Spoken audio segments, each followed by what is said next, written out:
Yung minudo na to, 5 araw na to nakamarinate natin. Yan. Ayan ha. Minudo ng kapitbahay. Masarap nga yung minudo nila. Malambot. Aldereta naman. Eh, hindi ko kinakain. Pasensya po, wala kami serving spoon ano kasi ganyan po talaga kami kumain. Kasi uubusin namin. Ay naku, halika rin, may pa-yelo pa. Hindi natin itong aldereta. Ano kami ko? Okay. Napakasarap. Ano? Diyos ko, madam. Ano yung nangyari? Ito yung mga style mo, sa totoo lang. Ayan, yung kapitbahay, meron kasing handaan sa kabila. Ayan, meron nagdala ng minudo rito at saka kaldereta. Dapat Ano ba ginawa mo kasi? buhay ang ulo mo sa ganyan. Paano ba ginawa mo para ka makakuha ng ganyan? Eh, sabi ko, ikukunin ko sila sa wire. Hindi, pumunta ka pa ron. Tigisa tayo toyo. Madam, ang pagkain lang natin, eto mga gulay, pang matanda, tayo kakain ng mga ganito ulam. Hindi, kung ayaw niyo naman, okay naman kami kumain. Basta taste. Yan ang sinasabi ko sa'yo, nangunguna ka na. Nangunguna ka na naman. Tapos ayaw mo nang nababa. Taste. Ayun na, babas mo may menudo, tapos may ano. Taste. Yan mo nga, oh. Ang sabi mo ate, konting-konti lang. Naku, Puro sinasabi. lang yung tikin. Ang niluto lang natin, ang para sa atin lang, itong mga gulay lang. Sarap ba? Ba sila magluto eh. Masarap nga sila magluto eh. Sarap. Off na yun, Off tikim na lang yun. yung sa'yo. Hindi na pinulit. Ay, ano lang sa'yo?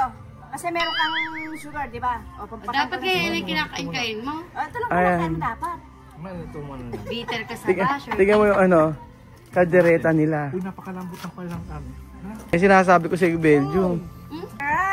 Sulo na naman. Sarap ba? Diba sila magluto eh, no? Masangkap daw yung problema, walang kanin. Belgium, tingnan mo si Madam, ganyan ba't ganyan mag-ano si Madam Belgium? Oo. Ha? Tino? Oo. Ano ba yan? Kuko, hindi, asan ba? Ano ba yan? Oh, ganyan para-paraan mo eh, para magkaano eh, no? Hindi kasi ano kami nito, friendly. Friends ba kayo dyan? Nakakahiya. Kaibigan. Para-paraan. Meron pang pasipos eh, sabi ko ba yan? Asan ba yan? Kuya, Asan ba? nagkasublong sa sakyan. Ayan na, nakakahiya talaga Kuya Belgium. Yung tayo ang may pahandaan tapos eh ikaw ay nakikikain, nakakahiya ata kay Belgium. Ayan, Kaso mo ng sakyan yung may pahandaan sa kapitbahay. Kung kakakain ng mga ano, masyadong matatabang pagkain. Ano ba yan? Ha? Sa tinagluto. Nakakahiya naman. Dami nila magbigay ng pagkain. Masa pa talaga? Lambiro. Wala. Iba sila magluto eh, no? Eh, kasi nga po mga amigo, yung may pumasok na ano, meron pong nag-ano sa atin sa resort, nag-check-in. Ngayon, maghuhusay sila magluto. Kaya si Belgium, maaga pa lang, alas 6 pa lang, nakabantay na. Eh, naluto alauna. Kaya ngayon, eto, kay Belgium. Oo, may Belgium, ano ba yan? So, magandang araw po. Naku, nakakahiya na. Sobrang na dami na ibibigay ninyo. Tama na yan. Oh, nakakahiya talaga, Kuya Belgium. Siya magluto, ikaw? Ang sarap. Nakakahiya talaga. Magandang araw po sa inyo lahat, mga amigo. Ngayon pong araw na ito, ang inaugurasyon po ng... Inaugurasyon po. May inaugurasyon na magaganap po ngayong araw at abangan nyo po ito. At syempre, oo. Ganun ba yung mga para-paraan mo? Buti ka magsasoli ng walis. Tatanong mo kung Para makaano? Sa lugar nyo, ganun kayo para makakuha ng mga ng handa. Hindi, kunyari, makikiraan po. Pag hindi ka pinansin, magtatida pa. Para magkaroon ka ng ano? Ay ha. Pag hindi ka pinansin, magkusa ka. Sarap na kanina. Tagaluto ito. Hindi, totoo ba yan? Totoo ba? Totoo. Sobrang sarap. Tikman mo na kasi. Napakamalinam na malambot. Iba sarap, masarap nga daw yung pagkakaluto eh. Kaya nga 1 to eh. 10, siguro sa akin 10 to. 10 ba yan? Oo. Ano la, paano hindi na tayo maghahanda? Ako, pero gusto ko pa kumain. That is means masarap yung pagkain. Ang gawin mo ba yun, lagay mo sa Tupperware. Para bukas may mapakinabangan tayo. Lagay mo na sa Tupperware. Na? Yung mamaya pa ba? Yun na yata yung handa. Yun yata. Hindi, meron pang ano eh. Alam ko may lechon daw eh. Dalaway lechon. Bali tatlo. Ganyan din mo nga yung ginagawa ni Madam. Kung tama yung kanyang pagluluto ng pansit, tingnan mo nga. Ako nga magluluto. Tingnan mo yung pagkakahiwa ng pansit. Ba't hindi pantay yung pagkakahiwa mo ng repolyo? Okay lang yun. Ako magluto, ganyan din. Hindi po pwedeng ganyan. Kailangan may ratio. Kailangan may tama ano. Siya yun na. Ay, Bessie! Kasi may ano pa. Presyo na kayo ngayon. Mayroon pang pakain. Nakakaya naman. Matigas ang mukha. Matigas ang mukha. May pakanin pa. Ay, Nangiya ako sa lambot ng mukha mo.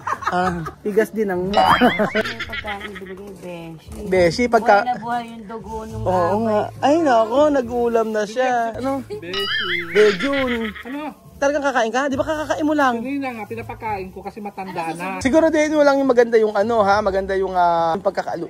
Tubig ang gusto ko eh, dito. Wala pang tubig. Sa kabila.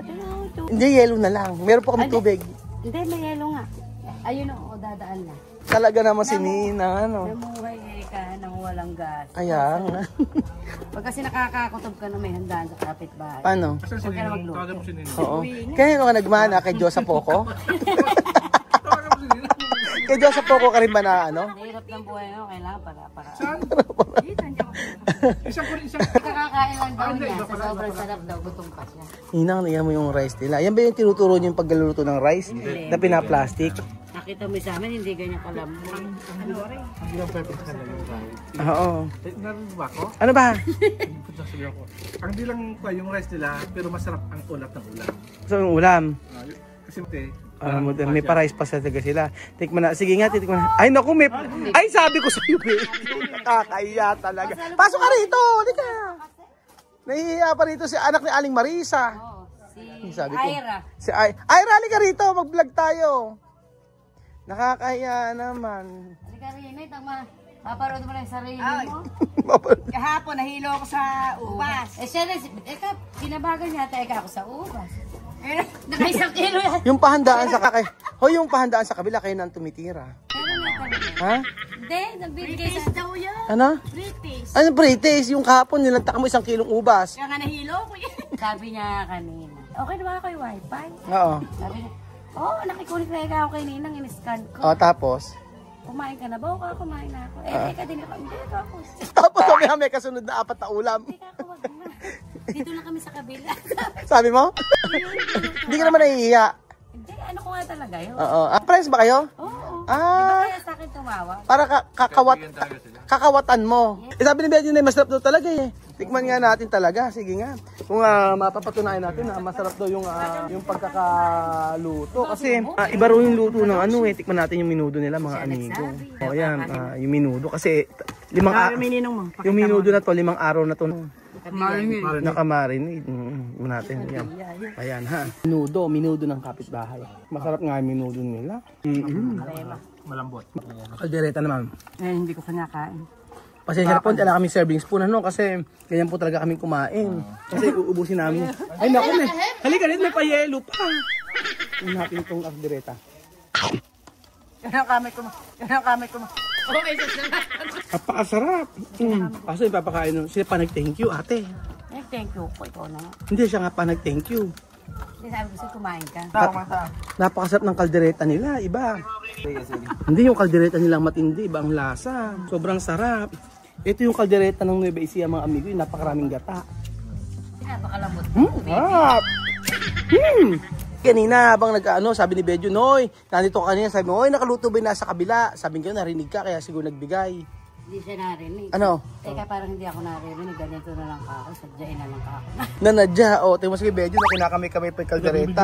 Madali ako sa bag. Hindi, alam Benjo to. Oh, bakit? Nasarap pa ka ba sa kaldereta? Ito yung pinakamasarap na kaldereta na tikman mo, no? Ano na? Iba yung kaldereta tsaka yung minudo. Kasi pag iba yung, tingnan nyo. Si Marvin nga, 4 na order na ulam kanina eh. Tingnan mo ngayon, meron pang extra ngayon. Tama, di nga bumukulit yan. Naku, naka-extra rice ka pa nga eh. Sinilang dito pinag-ano mo ng mga tilapia rito eh. Hay, alam ko na pinakamaganda natin gawin. Madam, buhatin nyo itong dalawa na to. Puno natin nyo ipagpalit mo ng ulam doon. Kung kayo masyadong magkakarne, sa tao. Hindi kayo ulit sa katawan nyo. Kunin mo isa, ipapalit natin. Mabino, okay na. Ano yung bag yun? Ipalit nyo yung ulam. Iswap nyo sa kaldereta to. Ito sa kaldereta, iswap nyo sa kaldereta. Ito sa sa minudo. Sige na. Oo, dapat kamo ano kayo sa katawan nyo. Puro karne yung... Puro karne kinakain eh. Sabi mo, palit ka. Kakainin natin. Ano? Papalit na nga natin mamaya. Oo, ayan. Eh, Marvin, di ba tapos ka na? Hindi, sumusundot-sundot. Wala ako na anong tent. Kaya mo na, wala. Nagmukbang bigla habang nagluluto eh, no? Akala ko ba nila ngayon uuwi ka? Itong payong na to, tapos yung Uwi ka eh, dyan pagkain. Kapon eh, nakita ka, puhipiti ka pa ng ampalaya. Tissue paper, ano? Abe, kahapon eh, may ampalaya dun eh. Nasunok ako sa Ano na grapes. doon? Ano ba ginawa mo sa ampalaya kahapon? Lagyan ng sardinas. Yung sa atin dito, pagkain. Abe, sardinas ng daon ng ampalaya, kinuha mo kanina sa kapitbahay. Tapos eh, pagkayari, sinawagaw mo ng, ng sardinas. Di nagkatalo. Sabay tulog. Siyempre, sarap tulog. Wala masyadong gastos, ano. Hindi ko palasing kahapon eh. Be, 1 kilong ubas ang tinira mo kahapon din sa kabila eh. Opo, kasi mga amigo, meron nag-check-in dito.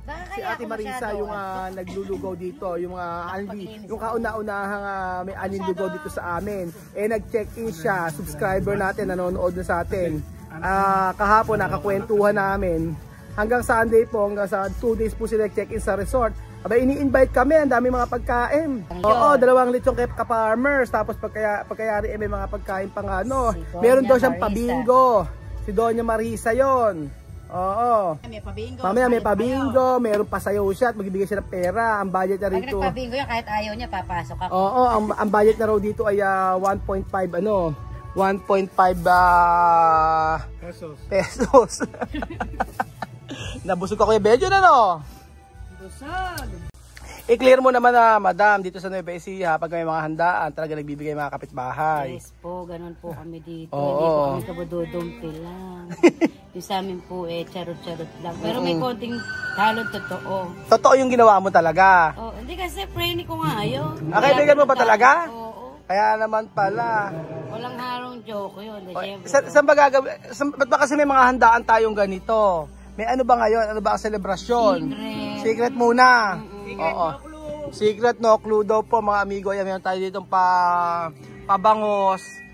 At may patilapia. At may mga ganito pa. May tilapia, mayroong paburo.